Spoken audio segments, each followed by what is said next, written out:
Every so often, you'll hear people complain that there are no new ideas and everything is so derivative these days. I reject this line of thinking.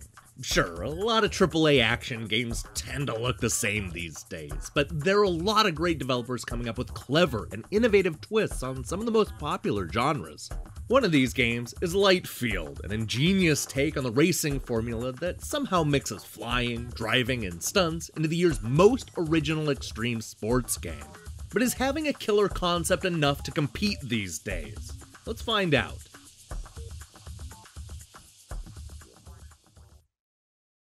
When you think about futuristic racing games, chances are popular franchises like WipEout and F-Zero spring to mind.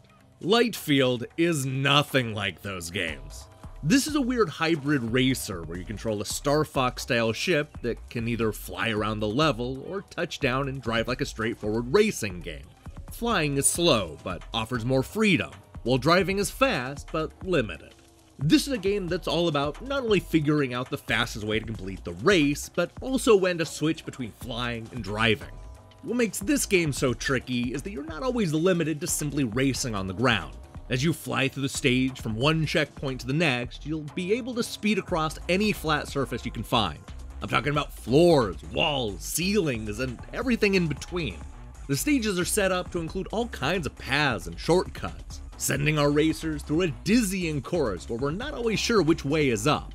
I'm not gonna lie, it's an impressive spectacle that can also be a little disorienting at times. What I like is that the game is easy to control, and switching between flying and driving is never a hassle. One of the best things the developers have done is to keep the controls simple, especially when it comes to the flying. We're basically limited to steering left, right, up, and down, so don't expect to have full control over rotating around. In fact, the only way you can rotate is to get close to a flat surface and hold down the drive button. This will automatically rotate the ship and take care of most of the heavy lifting, leaving you in charge of little more than racing through the course. The controls take a little getting used to, but once you have them down, it all becomes second nature. There ended up being a lot more technique than I was initially expecting. Not only are you constantly trying to find flat surfaces to speed across, but you'll also need to master a move that'll boost your craft as you jump off the ground. There are also tricks you can perform while leaping between surfaces, as well as triggers scattered throughout the courses that'll change the track design mid-race. For as cool as the level designs are, you don't really get a sense of how involved they are until you ignore the race altogether and start exploring on your own. These stages are huge and full of details you wouldn't normally see. In fact, these stages are so large and intricate that I'm a little surprised that there aren't more events shoehorned into each location. What the game ends up doing instead is sending you on a scavenger hunt for hidden stars, which will force you to visit every nook and cranny of the massive level. Unfortunately, this is just one example of the game never fully realizing its true potential. What we have here is a great first stab at this type of hybrid racing game.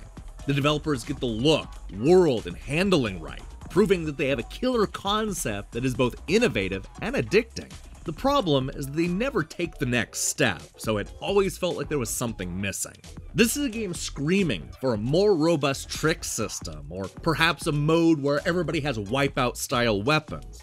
It would have been great to go up against your friends to see who could earn the highest scores, a la Tony Hawk's Pro Skater or SSX.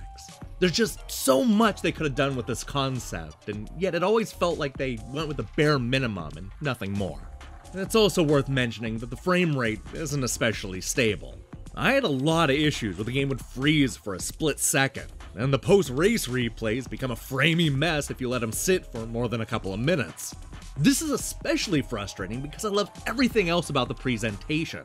I'm a big fan of the way you leave a light trail everywhere you go and the sense of speed found in each track. And don't forget about the detailed stages, which are even more impressive once you go exploring. There's really a lot to like here.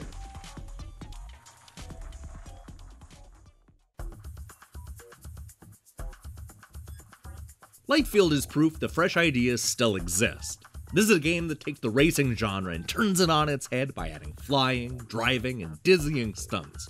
It's a fun little racer with incredible locations, fast-paced action, and more technique than you might expect. And while I would have liked a wider variety of modes and maybe more tricks to master, I can't deny that this is a great first stab at the concept. Lightfield is poised to take over where F-Zero and WipEout left off.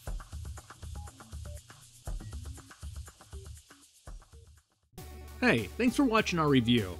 So here's the question of the day. What do you look for when it comes to a futuristic racing game? Are there specific weapons, vehicles, or something else?